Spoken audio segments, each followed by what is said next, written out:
Before we begin, this is part 2 of a short Christmas mini-series, a regenerative Christmas carol. Each episode stands on its own, so it's no problem if you're arriving here first. Part 1 looked back at the Christmases shaped by overwork, and part 2 is about the present, about what burnout actually looks like day to day. Not collapse, not drama, but the inability to stop. So if you're listening to this in the middle of a busy Christmas, or you're telling yourself that it's okay because you're mostly present, then this one is definitely for you. Are you sitting comfortably? Then we'll begin. Here is part 2, the ghost of burnt out Christmas present. At the sound of the bell, Ebenezer stiffened. A familiar dread settled in their chest. Not surprise this time. Recognition. From the corner of the room, the ghost emerged once more, broad-shouldered, eyes hollow, wrapped in a heavy cloak, woven from unread messages, overlapping commitments, and the dull glow of constant availability. I am the ghost of burnt-out Christmas present, it said. Its voice carried the weight of someone who had been holding too much for far too long.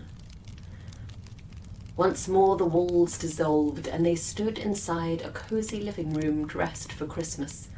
Lights twinkled, music played softly, laughter drifted in from another room. Ebenezer stood among it all, phone in hand. At first glance it looked as though they were present, smiling, nodding, participating. But the phone vibrated once more. Ebenezer glanced down, just a quick check. Nothing urgent. The thumb hovered, then tapped. A reply was drafted, deleted, rewritten. The ghost watched closely. Ebenezer slipped into the kitchen, telling themselves that it would only take a moment. Just checking in, just staying on top of things. The phone lit up again. "This," said the ghost, "is the Christmas you are living now.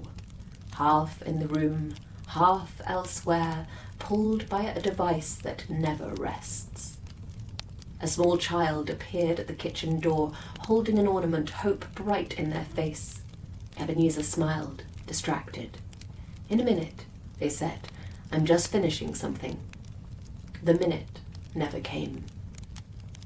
"Do you really believe," the ghost asked, "that you could stop if you wanted to?" Ebenezer's thoughts looped endlessly. A low-level anxiety hummed beneath everything. Rest felt unfamiliar, presence uncomfortable, silence almost unbearable. Even now, surrounded by warmth and celebration, the body stayed braced. "You no longer know how to rest," the ghost said softly. "Burnout is not a personal failure. It is what happens when a system takes more than it ever returns." The phone vibrated once more. Ebenezer flinched. "You still believe you can outrun this," the ghost said, its voice steady, kind. "You cannot, but you can choose differently." The fire crackled softly.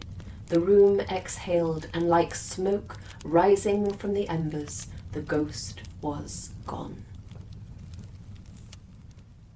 That scene, the phone, the notifications, the checking, the slipping away just for a moment, is one I recognize immediately in my clients. And if I'm honest, it's one I recognize in myself too. I don't like to admit it, but I find myself on my phone far more than I would like to, often in front of my children, in the middle of bedtime. And very rarely is it because I urgently need to attend to something. More often it's simply because I am stuck in the mode of productivity. I do my best to recognize that and break the pattern. But when you're burnt out, it's almost impossible to stop. And stopping is so important. When I was running my startup Life Size, one of the earliest decisions that I made was that No one would work between Christmas and New Year.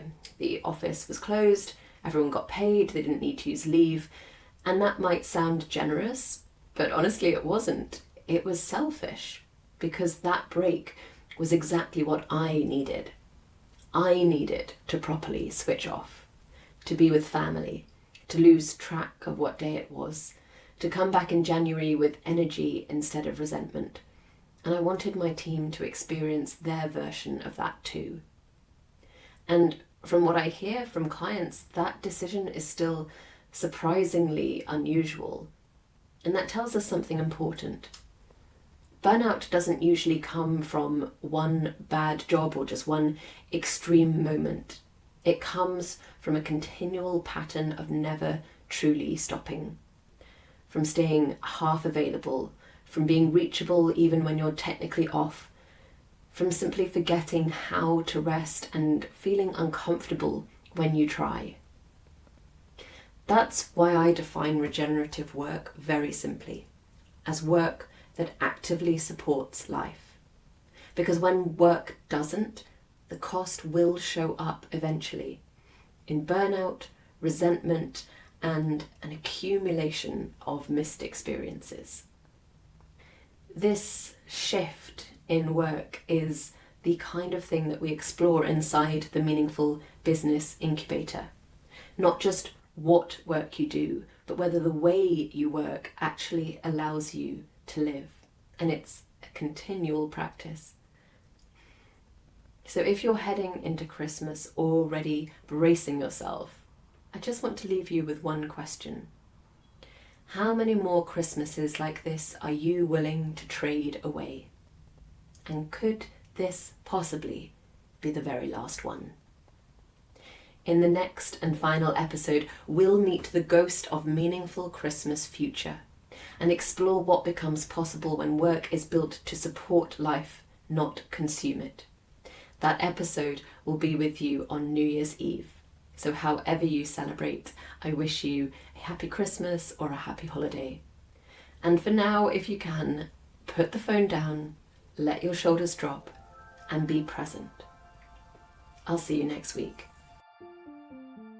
If this episode of From Corporate to Calling was helpful or inspiring, follow the show so you don't miss an episode. And if you know someone who's questioning their career, send them this podcast. Lifelines are meant to be shared. Remember, you don't have to tolerate burnout or misalignment. You can redirect your skills into meaningful work that brings back life to you and to the world around you.